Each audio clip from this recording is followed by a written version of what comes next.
Petrol जा अघ वधण बाद एक शहर खां ॿिए शहर ॾांहुं वेंदड़ टैक्सियुनि वारनि भाड़ा वधाए छॾिया आहिनि। उन हवाले सां था इरफान बगेज रिपोर्ट। पेट्रोल ऐं डीज़ल महांगो थियण बाद ॿी ट्रांसपोर्ट सां गॾु टैक्सियुनि जा भाड़ा बि वधी विया आहिनि, पर उन हूंदे बि टैक्सी ड्राइवर दावा कनि था त हू परेशान आहिनि, छाकाणि त वधायल भाड़ा ॿुधी माण्हू टैक्सी कराइण बदिरां वापसि मोटी वञनि था।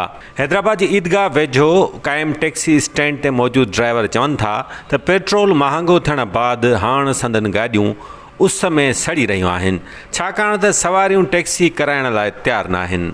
असां गाॾियुनि जो पेट्रोल पूरो कोन था करे सघूं, माण्हुनि खां पैसा असां घुरूं था, असांखे केरु पैसा ॾियण जे लाइ गाॾियुनि जे ते सवारी वारा पैसा कोन था ॾियनि असांखे।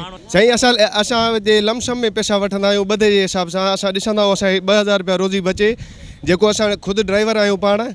1000 रुपया मालिक खे ॾियारी जो ॾींदा आहियूं, 1000 रुपया लाज़मी असां बि असांजा बि नंढा बचा आहिनि। असां बि इन्हनि ई गाॾियुनि ते असांजो गुज़ारो आहे, इन जे करे असां गुज़ारो कोन्हे को फ़िलहाल। हर शइ महांगा त हर शइ महांगी आहे, कंहिं हिसाब सां असांखे माना को बि रिलीफ न मिलियो आहे। ऐं जेको आहे सो हाणे जेको हींअर पेट्रोल वधियो आहे, इन जे हवाले सां बि असांखे को बि इन पेट्रोल में फ़ाइदो न आहे।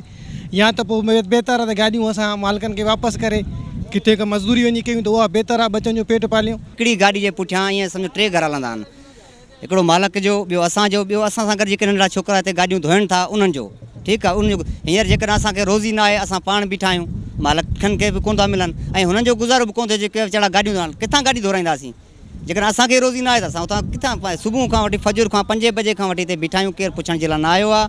पेट्रोल महांगो थियण खां अॻु हैदराबाद खां कराची टैक्सीअ जो भाड़ो 7000 रुपया वरितो वेंदो हो, जेको हाणे 9000 रुपया वसूल कयो पियो वञे। अहिड़ी रीति टैक्सी वारनि ॿियनि शहरनि ॾांहुं पिणु भाड़नि में 1000 रुपया वाध करे छॾी आहे।